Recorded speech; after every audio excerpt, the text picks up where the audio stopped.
मैं आपके भीतर की उस राष्ट्रभक्ति, आपके उस त्याग और तपस्या को विशेष रूप से नमन करना चाहता हूं, अभिनंदन करना चाहता हूं। और यही एक बहुत बड़ी ताकत है जो आप देश को दे रहे हैं, और इसलिए आपके इस सामर्थ्य का भी मैं गौरव करता हूं। मैं जब दिल्ली से बार बार एक क्षेत्र में दौरा करने आता था, तो जिन लोगों को मेरे परिचय था दिल्ली में, उन परिवारों की एक मांग रहती थी, मोदी जी लद्दाख कब जा रहे हो? तो मैं पूछता था क्यों, कहां काम है? बोले इस बार जब आओगे तो गोभी और आलू ले आना।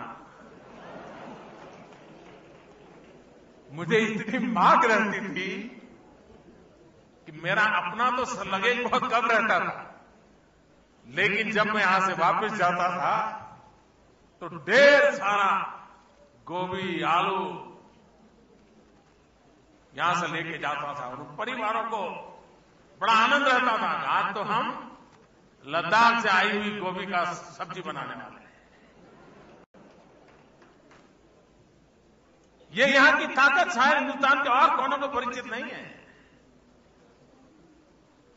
जब टूरिस्ट यहां एक बार आता है तो जल्दी उसको जाने का मन नहीं करता है। इस क्षेत्र में वो ज्यादा समय बिताना पसंद करता है, ऐसा एक क्षेत्र है। और इसलिए सरकार टूरिज्म के विकास के लिए भी प्रतिबद्ध है। और साथ साथ मैं जानता हूं, जब मैं यहां आया हूं तो कुछ बातें इस बार बजट में सरकार ने घोषणा की है, जिसका जम्मू कश्मीर के जीवन में कितना बड़ा बदलाव आने वाला है। एक तो जो हिमालयन स्टेट्स हैं, उसके विकास के लिए एक नए सिरे से सोचा जाए, क्योंकि उनकी कठिनाइयों को ध्यान में रख करके सोचा जाए। इस कंसेप्ट को लेकर के हम आगे बढ़ रहे हैं। हिमालयन स्टेट में ऑर्गेनिक खेती, उस पर बल कैसे दिया जाए, और हिमालयन स्टेट्स की ऑर्गेनिक खेती ग्लोबल मार्केट कैसे प्राप्त करे, ताकि यहां का किसान ज्यादा कमाई कर सके। उसी प्रकार से सरकार ने एक ऐसी इंस्टीट्यूट बनाने तय किया है, जिसके कारण इस हिमालयन प्राकृतिक संपदा का अध्ययन हो, उसकी विशेषताओं का, उसका सामर्थ्य का राष्ट्र कल्याण में कैसे काम आए, उस दिशा में हम काम करना चाहते हैं। भारत सरकार का स्पाइसेस के लिए एक बोर्ड चलता है, जो देश भर में किसान जो स्पाइसेस उत्पादन करते हैं उनको मदद करने का काम करता है। हमने निर्णय किया है कि हमारे जम्मू कश्मीर में सैफ्रॉन रिवॉल्यूशन लाना है। और मैं जम्मू कश्मीर में जब सैफ्रॉन रिवॉल्यूशन की बात करता हूं, मतलब यहां का जो केसर है, जो हमारा यहां का किसान केसर की खेती करता है, मैंने स्पाइसेस के बोर्ड है उनको कहा है कि केसर के विकास के लिए, केसर के मार्केट के लिए, आधुनिक खेती के लिए स्पाइसेस बोर्ड के माध्यम से एक स्पेशल व्यवस्था खड़ी की जाए। उस बोर्ड के अंदर एक अलग इकाई खड़ी की जाए, वो स्पेशली जम्मू कश्मीर के किसानों की चिंता करें, उनके इस केसर की खेती में मदद करें। और ये सैफ्रॉन की दृष्टि से, केसर की दृष्टि से पूरी दुनिया में आगे बढ़े। हमारा पश्मीना ये गर्व की पहचान है, एक गौरव है, लेकिन आज उसकी हालत क्या है? भारत सरकार ने एक P3 प्रोजेक्ट इस बजट में घोषित किया है और जिसका मूल काम है पश्मीना के प्रोडक्शन पर उसकी डिजाइनिंग के लिए, उसकी टेक्नोलॉजी के लिए कैसे उसको आधुनिक बनाया जाए, उस पर हमने योजना करने का तय किया है। जो आने वाले दिनों में जो पश्मीना के काम में लगे हुए हमारे कारीगर हैं, उनके जीवन में बहुत बड़ा काम करेंगे। जैसे मैंने पहले ही कहा, हम सोलार प्रोजेक्ट पर बल देने वाले हैं। कई वर्षों से दिल्ली सरकार का और जम्मू कश्मीर का एक मुद्दे पर झगड़ा चल रहा था और वो झगड़ा ये था कि फूड कॉर्पोरेशन ऑफ इंडिया जो खाद्यान्न देता है जम्मू कश्मीर को, और उसमें कुछ ब्याज की रकम का झगड़ा चल रहा था। भारत सरकार 60 करोड़ रुपए मांगती थी, जम्मू कश्मीर सरकार कहती थी भाई अब बहुत हो गया, हम नहीं दे पाएंगे, छोड़ दीजिए। लंबे अरसे से हमारे उमर जी इसके लिए लड़ाई लड़ रहे थे। भाइयों बहनों, आज जब मैं यहां आया हूं तो मैं घोषित करता हूं कि पुराना जो मसला विलंबित पड़ा है, भारत सरकार ने तय किया है, इसको अब लंबा खींचना नहीं है। वे 60 करोड़ रुपया भारत सरकार माफ कर देती है। एक प्रकार से ये बड़ी मदद जम्मू कश्मीर को सीधी सीधी हो रही है। उसी प्रकार से एक दूसरा बड़ा मसला अटल जी की सरकार ने काम सोचा था, लेकिन बाद में रोड बनाने के उस काम में लागत बढ़ती गई,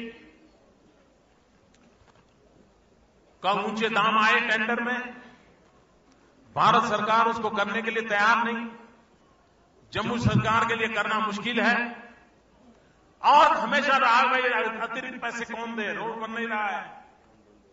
करीब करीब 8,000 करोड़ रुपयों की जरूरत अतिरिक्त प्रोजेक्ट के सिवाय।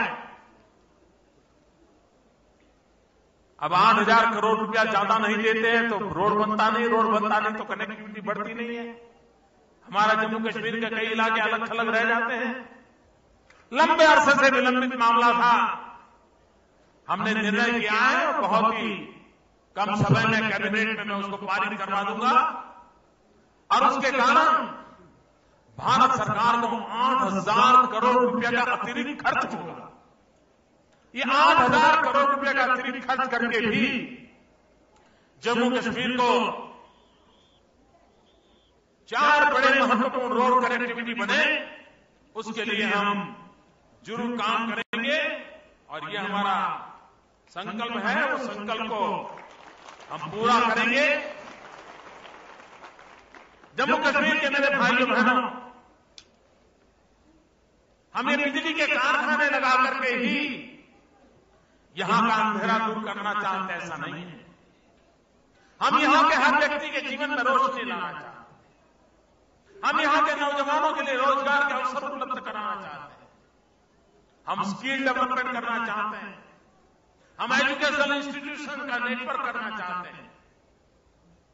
और मैं आपको विश्वास दिलाता हूं, इस धरती के प्रति मेरा लगाव है। यहां के लोगों ने कठिन से कठिन दिनों में भी मुझे बहुत प्यार दिया। मैं यहां आकर रहता था, कभी करगिल जाकर रहता था, कभी श्रीनगर रहता था।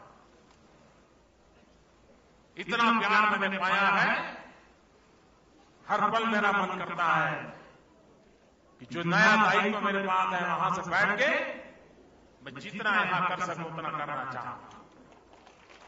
और जब मैं प्रकाश की बात करता हूं, अंधेरा दूर करने की बात करता हूं, मैं जानता हूं कई वर्षों से हमारा देश भ्रष्टाचार के कारण परेशान है। देश को रुपयों की कमी नहीं है, चाहे दिल्ली में बैठी हुई सरकार हो चाहे राज्यों में देश की जनता भ्रष्टाचार के खिलाफ गुस्से में है। और मैं देशवासियों को हिंदुस्तान के एक कोने में लद्दाख की चोटियों से आज विश्वास दिलाता हूं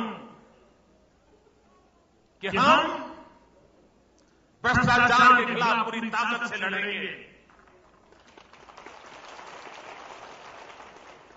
भ्रष्टाचार विरोधी समाज में जो भी शक्तियां हैं उन शक्तियों को साथ लेंगे। जिन जिन राजनीतिक दलों में भी भ्रष्टाचार के खिलाफ लड़ने का माजा है, उनके जो नेता भ्रष्टाचार के खिलाफ लड़ते रहे हैं, उनका भी हम साथ लेंगे। शासन व्यवस्था में बैठे हुए ईमानदार अफसर भी हैं, उन ईमानदार अफसरों का भी साथ लेंगे। लेकिन देश में भ्रष्टाचार ने देश को तबाह करके रखा हुआ है, बर्बाद करके रखा हुआ है। रुपयों की कमी नहीं है, दर्शन की कमी नहीं है, सामर्थ्य की कमी नहीं है। इस देश के पास सब कुछ होने के बाद भी देश में गरीबी बढ़ती चली जा रही है, गरीब बढ़ते जा रहे हैं। अगर हम भ्रष्टाचार के खिलाफ लड़ाई में विजयी होंगे, ये सारा धन गरीबों को काम आएगा। ये योजनाएं तेजी से परिपूर्ण होगी और विकास के कारण व्यक्ति के परिवार के जीवन में विकास के नए अवसर पैदा होंगे। और उसकी पूर्ति के लिए दिल्ली में बैठी हुई आपके द्वारा चुनी हुई नई सरकार संकल्पबद्ध है। हम टूरिज्म को बहुत बढ़ावा देना चाहते हैं, क्योंकि टूरिज्म गरीब से गरीब को रोजगार देता है। मूंगफली बेचने वाला, चना बेचने वाला, चाय बेचने वाला, हर कोई टूरिज्म से कमाता है। ऑटो रिक्शा वाला कमाएगा, गेस्ट हाउस वाला कमाएगा, घोड़े वाला कमाएगा, टांगे वाला कमाएगा, गरीब से गरीब आदमी कमाता है। और इसलिए हम टूरिज्म को बढ़ावा देना चाहते हैं। और जब टूरिज्म बढ़ता है तो उसका सर्वाधिक लाभ जम्मू और कश्मीर को, लेह और लद्दाख को मिलने की संभावना है। यहां के नौजवानों को यहीं पर रोजगार मिले, ये हमारा प्रयास है। और आज आपके बीच आने का मुझे अवसर मिला। यहां की परंपरा के अनुसार मेरा स्वागत सम्मान हुआ। आपने मुझे अपना तो बना लिया है, लेकिन आज मेरी वेशभूषा भी आपने अपनी बना ली। ये आपके प्यार को अपने भीतर में संजोए रखूंगा। और हमेशा हमेशा दिल्ली में बैठी हुई सरकार भ्रष्टाचार के खिलाफ लड़ने के लिए भी, अंधेरा दूर करने के लिए, विकास की यात्रा को आगे बढ़ाने के लिए आपके साथ कंधे से कंधा मिलाकर के काम करेगी। इसी विश्वास के साथ भारत माता की जय का प्रण लेकर के वंदे मातरम का नाम गूंजते हुए पूरे जम्मू कश्मीर की काय का विकास हो, कल्याण हो, उसी संकल्प को लेकर के आगे बढ़ेंगे। इसी अपेक्षा के साथ आप सबको बहुत बहुत शुभकामनाएं।